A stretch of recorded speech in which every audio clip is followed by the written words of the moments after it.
ഓം ശാന്തി 20/8/2024 പ്രഭാതമുരളി മധുബൻ. മധുരമായ കുട്ടികളെ, ശ്രീമതത്തിലൂടെ നടന്ന് എല്ലാവർക്കും മുക്തി, ജീവൻ മുക്തി നേടുന്നതിനുള്ള വഴി പറഞ്ഞു കൊടുക്കൂ. മുഴുവൻ ദിവസവും ഈ ജോലി ചെയ്തുകൊണ്ടിരിക്കൂ. ചോദ്യം: ബാബ, നാം വളരെ മനസ്സിലാക്കേണ്ടതായ ഏതെല്ലാം സൂക്ഷ്മ കാര്യങ്ങളാണ് കേൾപ്പിച്ചിട്ടുള്ളത്? ഉത്തരം: സത്യയുഗം അമരലോകമാണ്. അവിടെ ആത്മാവ് ഒരു വസ്ത്രം ഉപേക്ഷിച്ച് അടുത്തത് എടുക്കുന്നു. എന്നാൽ മരണത്തിന്റെ പേരില്ല. അതുകൊണ്ട് അതിനെ മൃത്യുലോകമെന്ന് പറയില്ല. 2. ശിവബാബയുടേത് പരിധിയില്ലാത്ത രചനയാണ്. ബ്രഹ്മാവിന്റെ രചന കേവലം ഈ സമയം നിങ്ങൾ ബ്രാഹ്മണർ മാത്രമാണ്. ത്രിമൂർത്തി ശിവനെന്ന് പറയും, ത്രിമൂർത്തി ബ്രഹ്മാവെന്ന് പറയില്ല. ഈ എല്ലാ സൂക്ഷ്മ കാര്യങ്ങളും ബാബ കേൾപ്പിച്ചു തന്നിട്ടുണ്ട്. ഇങ്ങനെയുള്ള കാര്യങ്ങളിൽ ചിന്തനം ചെയ്ത് ബുദ്ധിക്ക് വേണ്ടി സ്വയം തന്നെ ഭക്ഷണം തയ്യാറാക്കണം. ഓം ശാന്തി. ത്രിമൂർത്തി ശിവ ഭഗവാനു വാച. അവർ ത്രിമൂർത്തി ബ്രഹ്മാവെന്ന് പറയുന്നു. ബാബ പറയുന്നു, ത്രിമൂർത്തി ശിവ ഭഗവാനു വാച. ത്രിമൂർത്തി ബ്രഹ്മ ഭഗവാനു വാച എന്ന് പറയില്ല. നിങ്ങൾക്ക് ത്രിമൂർത്തി ശിവ ഭഗവാനു വാച എന്ന് പറയാൻ സാധിക്കും. അവരാണെങ്കിൽ ശിവശങ്കരനെന്ന് പറഞ്ഞ് ഒന്നാക്കുന്നു. ഇത് വളരെ വ്യക്തമായ കാര്യമാണ്. ത്രിമൂർത്തി ബ്രഹ്മാവിന് പകരം ത്രിമൂർത്തി ശിവ ഭഗവാനു വാച. മനുഷ്യർ പറയുന്നു, ശങ്കരൻ കണ്ണു തുറക്കുമ്പോൾ വിനാശമുണ്ടാകുന്നു. ഇതെല്ലാം ബുദ്ധി കൊണ്ട് മനസ്സിലാക്കുകയാണ് വേണ്ടത്. മുഖ്യ പാർട്ട് 3 പേരുടേത് തന്നെയാണ്.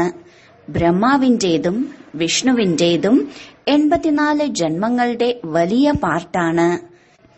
വിഷ്ണുവിന്റെയും പ്രജാപിത ബ്രഹ്മാവിന്റെയും അർത്ഥവും മനസ്സിലാക്കിയിട്ടുണ്ട്. ഈ 3 പേരുടെ പാർട്ടാണുള്ളത്.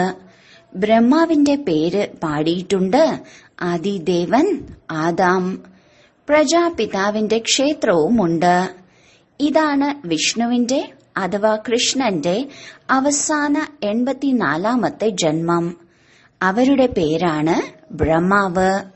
ബ്രഹ്മാവിനെയും വിഷ്ണുവിനെയും തെളിയിക്കുക തന്നെ വേണം. അപ്പോൾ ബ്രഹ്മാവിനെ ദത്തെടുത്തതെന്ന് പറയും. ഇത് രണ്ടും ശിവന്റെ കുട്ടികളാണ്. വാസ്തവത്തിൽ കുട്ടി ഒന്നാണുള്ളത്. കണക്കാക്കുകയാണെങ്കിൽ ബ്രഹ്മാവാണ് ശിവന്റെ കുട്ടി. ബാബയും ദാദയും വിഷ്ണുവിന്റെ പേരേ വരുന്നില്ല. പ്രജാപിത ബ്രഹ്മാവിലൂടെ ശിവബാബ സ്ഥാപന ചെയ്തുകൊണ്ടിരിക്കുകയാണ്. വിഷ്ണുവിലൂടെ സ്ഥാപന ചെയ്യിക്കുന്നില്ല. ശിവന്റെയും കുട്ടികളാണ്, ബ്രഹ്മാവിന്റെയും കുട്ടികളാണ്. വിഷ്ണുവിന്റെ കുട്ടികളെന്ന് പറയാൻ സാധിക്കില്ല. ലക്ഷ്മി നാരായണനും വളരെ കുട്ടികളുണ്ടാകാൻ സാധിക്കില്ല. ഇതാണ് ബുദ്ധിക്കുള്ള ഭക്ഷണം. സ്വയം തന്നെ ഭക്ഷണം ഉണ്ടാക്കണം. ഏറ്റവും കൂടുതൽ പാർട്ട് വിഷ്ണുവിനെന്ന് പറയും. 84 ജന്മങ്ങളുടെ വിരാട്ട രൂപവും വിഷ്ണുവിന്റേതാണ് കാണിക്കുന്നത്, ബ്രഹ്മാവിന്റേതല്ല. വിരാട രൂപവും വിഷ്ണുവിന്റേത് തന്നെയാണ് ഉണ്ടാക്കുന്നത്. എന്തുകൊണ്ടെന്നാൽ ആദ്യം ധരിക്കുന്നത് ബ്രഹ്മാവിന്റെ പേരാണ്. ബ്രഹ്മാവിന്റേത് വളരെ ചെറിയ പാർട്ടാണ്. അതുകൊണ്ടാണ് വിരാട രൂപം വിഷ്ണുവിന്റേതായി കാണിക്കുന്നത്. ചതുർഭുജവും വിഷ്ണുവിന്റേതാണ് ഉണ്ടാക്കുന്നത്. വാസ്തവത്തിൽ ഈ അലങ്കാരം അത് നിങ്ങളുടേതാണ്. ഇതും വളരെ മനസ്സിലാക്കേണ്ട കാര്യങ്ങളാണ്. ഒരു മനുഷ്യനും മനസ്സിലാക്കി തരാൻ സാധിക്കില്ല. ബാബ പുതിയ രീതിയിൽ മനസ്സിലാക്കി തന്നുകൊണ്ടിരിക്കുന്നു. ബാബ ചോദിക്കുകയാണ്, ത്രിമൂർത്തി ശിവ ഭഗവാനു വാച എന്നത് ശരിയല്ലേ? ബ്രഹ്മാവും വിഷ്ണുവും ശിവനും. ഇതിൽ പ്രജാപിത ബ്രഹ്മാവ് മാത്രമാണ് സന്താനം. വിഷ്ണുവിനെ സന്താനമെന്ന് പറയില്ല. രചനയെന്ന് പറയും. എന്നാൽ രചിച്ചത് ബ്രഹ്മാവിനെയല്ലേ? ആ ബ്രഹ്മാവ് പിന്നീട് പല പല രൂപങ്ങൾ എടുക്കുന്നു. മുഖ്യ പാർട്ട് ബ്രഹ്മാവിന്റേതാണ്. ബ്രഹ്മാവിന്റെ പാർട്ടും ഈ സമയത്തേത് വളരെ ചെറുതാണ്. വിഷ്ണുവിന്റെ രാജ്യം എത്ര സമയമാണ്? മുഴുവൻ വിശ്വത്തിന്റെയും ബീജരൂപനാണ് ശിവബാബ. ബാബയുടെ രചനയെ സാളിഗ്രാമമെന്ന് പറയും. ബ്രഹ്മാവിന്റെ രചനയെ ബ്രാഹ്മണ ബ്രാഹ്മണികളെന്ന് പറയും. ഇപ്പോൾ എത്രത്തോളം ശിവന്റെ രചനയുണ്ടോ അത്രത്തോളം ബ്രഹ്മാവിനില്ല. ശിവന്റെ രചന വളരെ അധികമുണ്ട്. എല്ലാ ആത്മാക്കളും ബാബയുടെ മക്കളാണ്.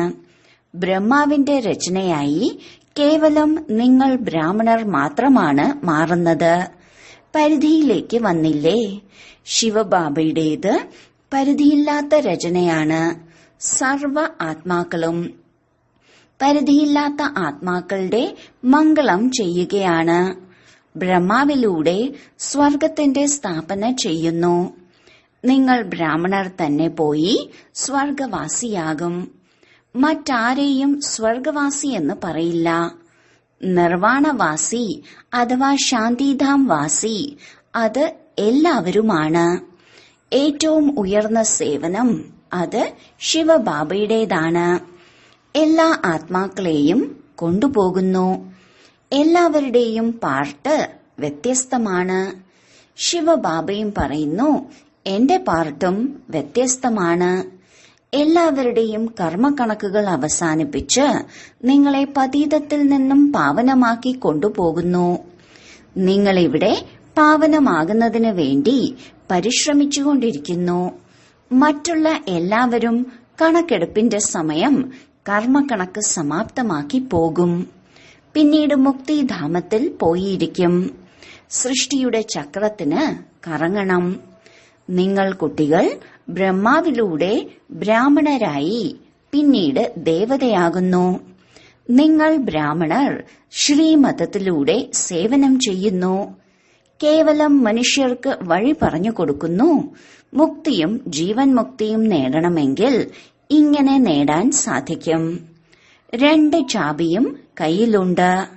ആരെല്ലാം മുക്തിയിലേക്ക്, ആരെല്ലാം ജീവൻ മുക്തിയിലേക്ക് പോകും ഇത് അറിയാം. മുഴുവൻ ദിവസവും നിങ്ങളുടെ ജോലി ഇതാണ്. ആരെങ്കിലും ധാന്യം മുതലായവയുടെ വ്യാപാരമാണ് ചെയ്യുന്നതെങ്കിൽ മുഴുവൻ ദിവസവും ബുദ്ധിയിൽ അത് തന്നെ ആയിരിക്കും. നിങ്ങളുടെ ജോലിയാണ് രചനയുടെ ആദിമധ്യ അന്ത്യത്തെ അറിയുക. എന്നിട്ട് എല്ലാവർക്കും മുക്തി ജീവൻ മുക്തിയിലേക്കുള്ള വഴി പറഞ്ഞു കൊടുക്കുക. ആര് ഈ ധർമ്മത്തിലുള്ളവരാണോ അവർ പുറത്തുവരും. മാറി വരാൻ സാധിക്കാത്തവരായി ധാരാളം ധർമ്മത്തിലുള്ളവരുണ്ട്. ദേവി ദേവതാ ധർമ്മം പ്രായലോപമല്ലേ? ഞാൻ ദേവി ദേവതാ ധർമ്മത്തിലേതാണെന്ന് പറയുന്ന ഒരാൾ പോലുമില്ല. ദേവതകളുടെ ചിത്രം ഉപയോഗത്തിൽ വരുന്നു. ആത്മാവ് അവിനാശിയാണ്. അതൊരിക്കലും മരിക്കുന്നില്ല. ഒന്നുപേക്ഷിച്ച് അടുത്തടുത്ത് വീണ്ടും പാർട്ട് അഭിനയിക്കുന്നു. ഇതിനെ മൃത്യുലോകം എന്ന് പറയുന്നു. അതാണ് അമരലോകം. കേവലം വസ്ത്രം മാറുന്നു. ഈ കാര്യങ്ങൾ വളരെ സൂക്ഷ്മമായി മനസ്സിലാക്കാനുള്ളതാണ്. കൂമ്പാരമല്ല. ഏതുപോലെയാണോ വിവാഹത്തിന് ചിലർക്ക് പേരിനുള്ള ധനവും ചിലർക്ക് കെട്ടുകണക്കിനും നൽകുന്നത്. ചിലർ എല്ലാം കാണിച്ചാണ് കൊടുക്കാറുള്ളത്.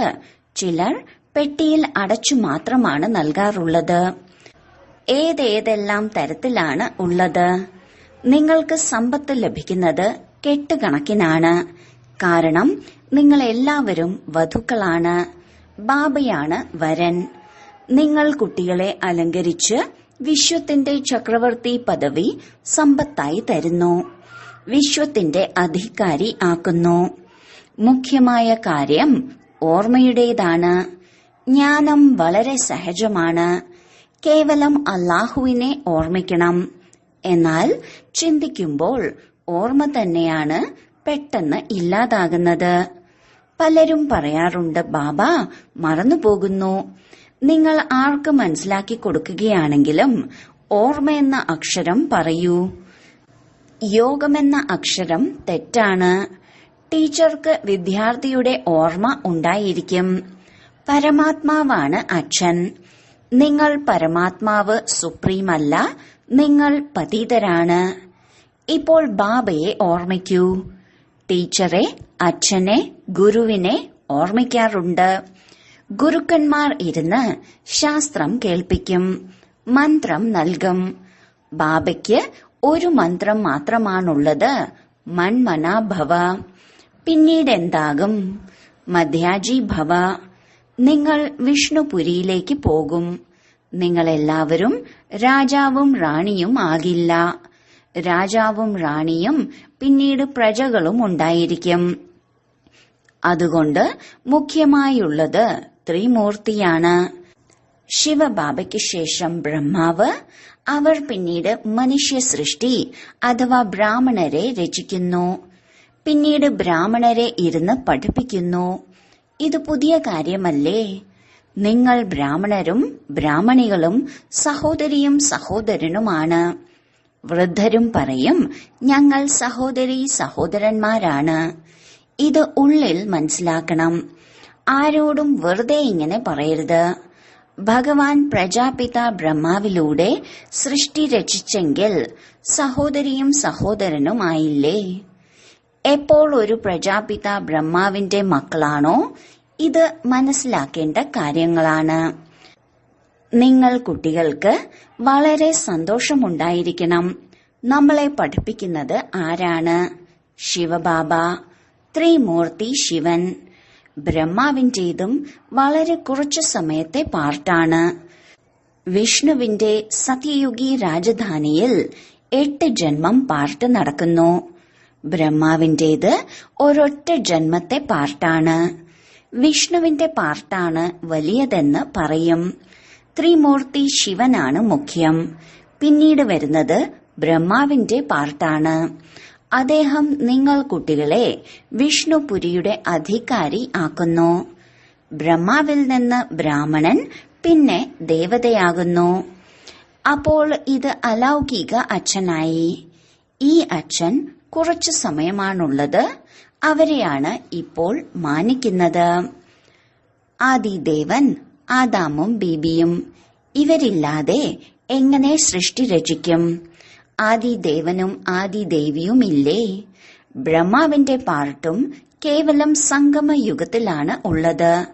ദേവതകളുടെ പാർട്ട് പിന്നീട് വളരെ സമയം നടക്കും. ദേവതകൾ കേവലം സത്യയുഗത്തിലാണ് പറയുക. ത്രേതായിൽ ക്ഷത്രിയരെന്നാണ് പറയുക. ഇങ്ങനെ വളരെ രഹസ്യങ്ങളായ ജ്ഞാനബിന്ദുക്കളാണ് ലഭിക്കുന്നത്. എല്ലാം ഒരേ സമയം വർണ്ണിക്കാൻ കഴിയില്ല. മനുഷ്യർ ത്രിമൂർത്തി ബ്രഹ്മാവെന്ന് പറയുന്നു, ശിവനെ മാറ്റിക്കളഞ്ഞു. നമ്മൾ പിന്നെ ത്രിമൂർത്തി ശിവനെന്ന് പറയുന്നു. ഈ ചിത്രങ്ങൾ മുതലായവ എല്ലാം ഭക്തി മാർഗത്തിലേതാണ്. പ്രജകളെ രചിക്കുന്നത് ബ്രഹ്മാവിലൂടെയാണ്. പിന്നീട് നിങ്ങൾ ദേവതയാകുന്നു. വിനാശ സമയത്ത് പ്രകൃതിക്ഷോഭങ്ങളും വരുന്നു. വിനാശം ഉണ്ടാകുക തന്നെ വേണം. കലിയുഗത്തിനു ശേഷം വീണ്ടും സത്യയുഗം ഉണ്ടാകും. ഈ എല്ലാ ശരീരങ്ങളുടെയും വിനാശം സംഭവിക്കുക തന്നെ വേണം. എല്ലാം യഥാർത്ഥത്തിൽ സംഭവിക്കേണ്ടേ? കേവലം കണ്ണു തുറക്കുന്നതിലൂടെ നടക്കില്ല. എപ്പോൾ സ്വർഗം അപ്രത്യക്ഷമാകുന്നോ അപ്പോഴും ഭൂകമ്പം മുതലായവ ഉണ്ടാകുന്നുണ്ട്.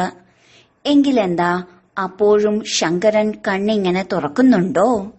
പാടുന്നില്ലേ, ദ്വാരക അഥവാ ലങ്ക വെള്ളത്തിനടിയിലേക്ക് പോയെന്ന്. ഇപ്പോൾ ബാബ മനസ്സിലാക്കി തരുന്നു, ഞാൻ വന്നിരിക്കുന്നു കല്ല് ബുദ്ധികളെ പവിഴ ബുദ്ധി ആക്കുന്നതിന്. മനുഷ്യർ വിളിക്കുന്നു, അല്ലയോ പതിത പാവന, വരൂ, വന്ന് പാവന ലോകമുണ്ടാക്കൂ. എന്നാൽ ഇത് മനസ്സിലാക്കുന്നില്ല. അതായത് ഇപ്പോൾ കലിയുഗമാണ്, ഇതിനു ശേഷം സത്യയുഗം വരും. നിങ്ങൾ കുട്ടികൾക്ക് സന്തോഷത്താൽ നൃത്തം ചെയ്യണം. വക്കീൽ ഭാഗം തുടങ്ങിയ പരീക്ഷകൾ പാസ്സാകുകയാണെങ്കിൽ ഉള്ളിൽ ചിന്തിക്കാറില്ലേ, ഞാൻ പണം സമ്പാദിക്കും, പിന്നീട് വീടുണ്ടാക്കും, അത് ചെയ്യും എന്ന്. അങ്ങനെയെങ്കിൽ നിങ്ങളിപ്പോൾ സത്യമായ സമ്പാദ്യം ഉണ്ടാക്കിക്കൊണ്ടിരിക്കുകയാണ്. സ്വർഗത്തിൽ നിങ്ങൾക്ക് എല്ലാം തന്നെ പുതിയ സാധനങ്ങളായിരിക്കും ലഭിക്കുക. ചിന്തിക്കൂ, സോമനാഥന്റെ ക്ഷേത്രം എന്തായിരുന്നു? ഒരു ക്ഷേത്രമല്ലല്ലോ ഉണ്ടായിരിക്കുക. ആ ക്ഷേത്രത്തിന് 2500 വർഷമായി. ഉണ്ടാക്കുന്നതിൽ സമയമെടുത്തിട്ടുണ്ടായിരിക്കും. പൂജ ചെയ്തിരിക്കും. അതിനുശേഷമാണ് പിന്നീടത് കൊള്ളയടിച്ചു കൊണ്ടുപോയത്.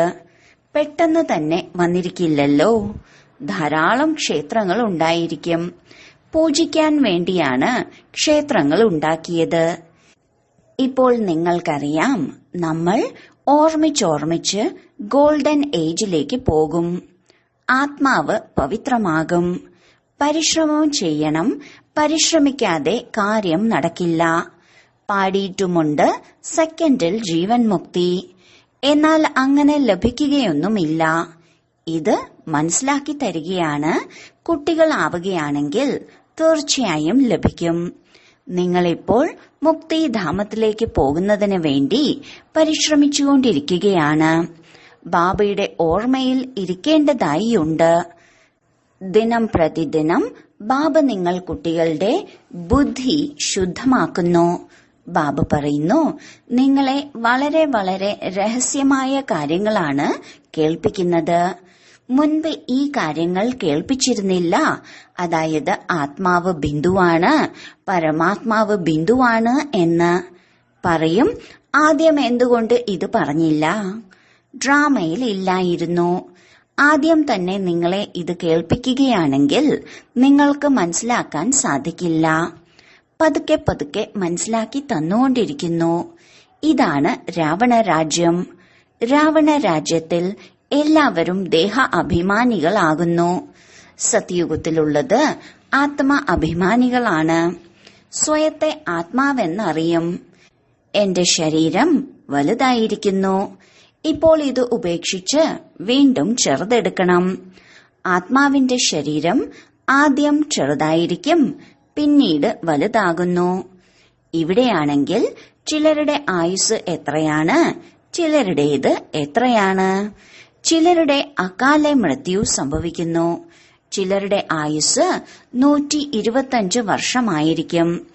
അതുകൊണ്ട് ബാബ മനസ്സിലാക്കി തരികയാണ്, നിങ്ങൾക്ക് ബാബയിൽ നിന്ന് സമ്പത്തെടുക്കുന്നതിന്റെ വളരെ സന്തോഷമുണ്ടായിരിക്കണം. ഗന്ധർവ വിവാഹം കഴിച്ചെങ്കിൽ അത് സന്തോഷത്തിനുള്ള കാര്യമൊന്നുമല്ല, അത് ദുർബലതയാണ്. കുമാരി അഥവാ പവിത്രമായി കഴിയാൻ ആഗ്രഹിക്കുന്നുവെങ്കിൽ ആർക്കും അടിക്കാൻ സാധിക്കില്ല. ജ്ഞാനം കുറവാണെങ്കിൽ പേടിക്കുന്നു. ചെറിയ കുമാരിയെ പോലും അഥവാ ആരെങ്കിലും അടിച്ച് രക്തമെല്ലാം വന്നാൽ പോലീസിൽ പരാതിപ്പെടുകയാണെങ്കിൽ അതിന്റെയും ശിക്ഷ ലഭിക്കും. മൃഗങ്ങളെ പോലും അഥവാ ആരെങ്കിലും അടിക്കുകയാണെങ്കിൽ അവരിൽ കേസ് വരുന്നു, ശിക്ഷ ലഭിക്കുന്നു. നിങ്ങൾ കുട്ടികളെയും അടിക്കാൻ സാധിക്കില്ല, കുമാരനെയും അടിക്കാൻ സാധിക്കില്ല. അവർക്ക് സ്വയം സമ്പാദിക്കാൻ സാധിക്കും. ശരീര നിർവാഹം ചെയ്യാൻ സാധിക്കും. വയറിന് കൂടുതൽ ആവശ്യമില്ല. ഒരു മനുഷ്യന്റെ വയറിന് 4-5 രൂപ, മറ്റൊരു മനുഷ്യന്റെ വയറിന് 400-500 രൂപ. പണം ധാരാളമുണ്ടെങ്കിൽ ധൂർത്തടിക്കുന്നു. പാവപ്പെട്ടവന് പണം തന്നെ ഇല്ലാത്തതുകൊണ്ട് ധൂർത്തും ഇല്ല. അവർ ഉണങ്ങിയ ചപ്പാത്തിയിൽ സന്തോഷിക്കുന്നു. കുട്ടികൾ ഭക്ഷണം മുതലായവയുടെ കൂടുതൽ കോലാഹലങ്ങളിലേക്ക് പോകരുത്. ഭക്ഷണത്തിന്റെ ആസക്തി ഉണ്ടായിരിക്കരുത്. നിങ്ങൾക്കറിയാം അവിടെ നമ്മൾക്ക് എന്താണ് ലഭിക്കാതെയുള്ളത്? പരിധിയില്ലാത്ത ചക്രവർത്തി പദം, പരിധിയില്ലാത്ത സുഖം ലഭിക്കുന്നു. അവിടെ രോഗങ്ങളൊന്നും ഉണ്ടായിരിക്കില്ല. ആരോഗ്യവും സമ്പത്തും സന്തോഷവും എല്ലാം ഉണ്ടായിരിക്കും. വാർദ്ധക്യവും അവിടെ വളരെ നല്ലതായിരിക്കും. സന്തോഷം ഉണ്ടായിരിക്കും. ഒരു പ്രകാരത്തിലുള്ള ബുദ്ധിമുട്ടും ഉണ്ടായിരിക്കില്ല. പ്രജയും ഇങ്ങനെയായിരിക്കും. എന്നാൽ ഇങ്ങനെയുമല്ല ശരി, പ്രജയെങ്കിൽ പ്രജ. പിന്നീട് ഇവിടത്തെ ആദിവാസിയെ പോലെ ആയിരിക്കും. സൂര്യവംശി ലക്ഷ്മി നാരായണനാകണമെങ്കിൽ പിന്നെ അത്രയും പുരുഷാർത്ഥവും ചെയ്യണം. ശരി, വളരെ കാലത്തെ വേർപാടിനു ശേഷം തിരികെ കിട്ടിയ മധുരമധുരമായ സന്താനങ്ങൾക്ക് മാതാവും പിതാവുമായ ബാബ്ദാദയുടെ സ്നേഹസ്മരണകളും പുലർക്കാല വന്ദനവും. ആത്മീയ പിതാവിന്റെ ആത്മീയ കുട്ടികൾക്ക് നമസ്കാരം. ധാരണയ്ക്കുള്ള മുഖ്യസാരം: 1. നമ്മൾ ബ്രഹ്മാവിന്റെ പുതിയ രചന പരസ്പരം സഹോദരീ സഹോദരന്മാരാണ്. ഇത് ഉള്ളിൽ മനസ്സിലാക്കണം. ആരോടും പറയേണ്ട ആവശ്യമില്ല. സദാ ഈ സന്തോഷത്തിൽ കഴിയണം. നമ്മളെ ശിവബാബയാണ് പഠിപ്പിക്കുന്നത്. 2. ഭക്ഷണപാനീയത്തിന്റെ കോലാഹലത്തിലേക്ക് കൂടുതൽ പോകരുത്. അത്യാഗ്രഹം ഉപേക്ഷിച്ച് പരിധിയില്ലാത്ത ചക്രവർത്തി പദത്തിന്റെ സുഖങ്ങൾ ഓർമ്മിക്കണം. വരദാനം: അനേക പ്രകാരത്തിലുള്ള പ്രവൃത്തികളിൽ നിന്നും വേറിട്ട് നിൽക്കുന്ന നഷ്ടമോഹ സ്മൃതി സ്വരൂപമായി ഭവിക്കട്ടെ. സ്വന്തം ജോലി, ദൈവിക പരിവാരത്തിന്റെ കാര്യങ്ങൾ, സേവനങ്ങൾ, പരിധിയില്ലാത്ത പ്രാപ്തിയുടെ കാര്യങ്ങൾ, ഇവയിൽ എല്ലാത്തിൽ നിന്നും നഷ്ടമോഹയാകാൻ അല്ലെങ്കിൽ വേറിട്ട് നിൽക്കാനായി ബാബ്ദാദയുടെ സ്നേഹം മുന്നിൽ വെച്ച് സ്മൃതി സ്വരൂപമായി മാറൂ. സ്മൃതി സ്വരൂപമായി മാറുമ്പോൾ സ്വതവേ നഷ്ടമോഹ ആയി തീരും. പ്രവൃത്തികളിൽ നിന്ന് വേറിട്ട് നിൽക്കുക എന്നാൽ ഞാനെന്ന ഭാവം സമാപ്തമാക്കി നഷ്ടമോഹ ആകുക. ഇങ്ങനെയുള്ള നഷ്ടമോഹയായി മാറുന്ന കുട്ടികൾ വളരെ കാലത്തെ പുരുഷാർത്ഥത്താൽ വളരെ കാലത്തെ പ്രാലബ്ധത്തിന്റെ പ്രാപ്തിയുടെ അധികാരികളായി മാറുന്നു. സ്ലോഗൻ: താമര പുഷ്പത്തിന് സമാനം വേറിട്ട് നിൽക്കുകയാണെങ്കിൽ ബാബയുടെ സ്നേഹം ലഭിച്ചുകൊണ്ടേയിരിക്കും. അവ്യക്ത സൂചന: സഹജ യോഗിയായി മാറണമെങ്കിൽ പരമാത്മ സ്നേഹത്തിന്റെ അനുഭവിയായി മാറൂ.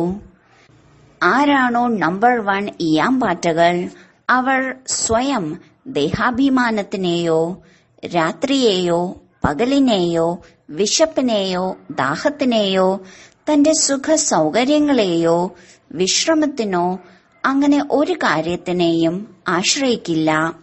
അവർ എല്ലാ പ്രകാരത്തിലുമുള്ള ദേഹത്തിന്റെ സ്മൃതിയിൽ നിന്നും അകന്ന് അല്ലെങ്കിൽ നിരന്തരം ദീപത്തിനോടുള്ള സ്നേഹത്തിൽ ലവ്ലീനമായി ഇരിക്കും.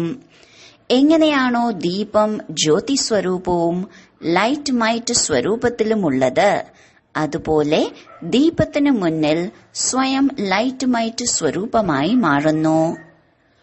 ഓം ശാന്തി.